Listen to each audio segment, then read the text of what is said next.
In October of 2016, people were shocked when they found out that reality television star Kim Kardashian had been robbed while in a hotel room in Paris. With how high profile the family is and how well known they are for being wealthy and flaunting it, it unfortunately makes them a big target for theft. The robbers stole millions of dollars worth of valuable jewelry, no one being arrested in connection to the crime until 5 years later in 2021. Since the event happened, the discussion has died down and no new information has come out until now. One of the robbers involved in the theft was interviewed and has spoken up about their involvement in the situation and their feelings towards it. So let's recap what happened 6 years ago and see what the criminal had to say about it. Like I said before, the incident took place in October of 2016. She was in Paris doing runway shows and had returned to her hotel, actively posting live videos of her at the runway, out to dinner, and finally spending time in her room. While she was there, masked robbers threatened the concierge of the hotel and got them to give access to her room, where they then threatened her, tying her up in the bathtub and locking her inside while they made off with all the valuables. She had apparently been rightfully terrified, begging for them not to hurt her because she has children at home. They took a box with $10 million worth of jewelry, escaping into the night on their bikes. Fortunately, no one was harmed in this incident except for people who paid for tickets to Kanye's concert that night,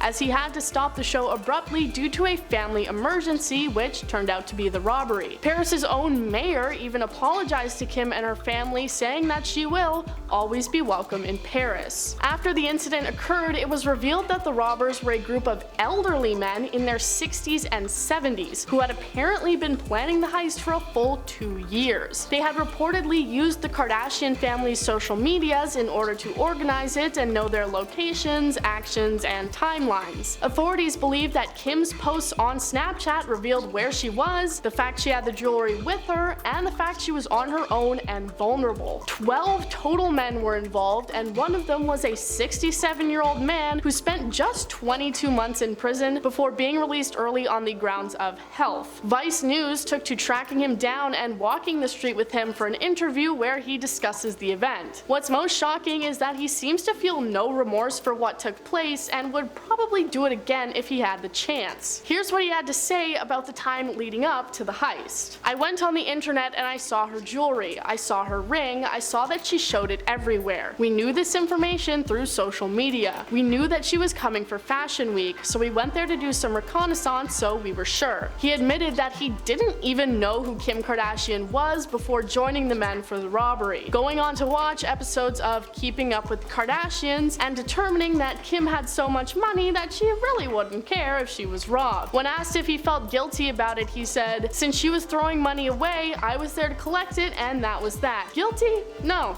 I don't care. I don't care." He went on to say that he believes Kim Kardashian and other celebrities are just asking to be robbed due to how much they show off their wealth on television and social media, saying that it's provocative. He says that this should serve as a wake-up call for them to stop being so flashy. It certainly worked for Kim, as after the event took place, she said that she stopped keeping expensive jewelry and other items at her home and had stopped live posting to social media. She has apparently said she became less materialistic since this took place and is more grateful to have her family. But I really don't think the robber should be praised for believing he caused this change in her life. I really honestly don't know why they would bring this guy in for an interview to talk about it, because it all just feels a bit scummy to me. Like, we shouldn't be giving this guy screen time and fame for committing a crime. His name has been released, but I just don't want to say it and give him the credit, so if you're interested, just look it up for yourself. That's all I have for you for now. I've been your host, Woody. Join us next time for more.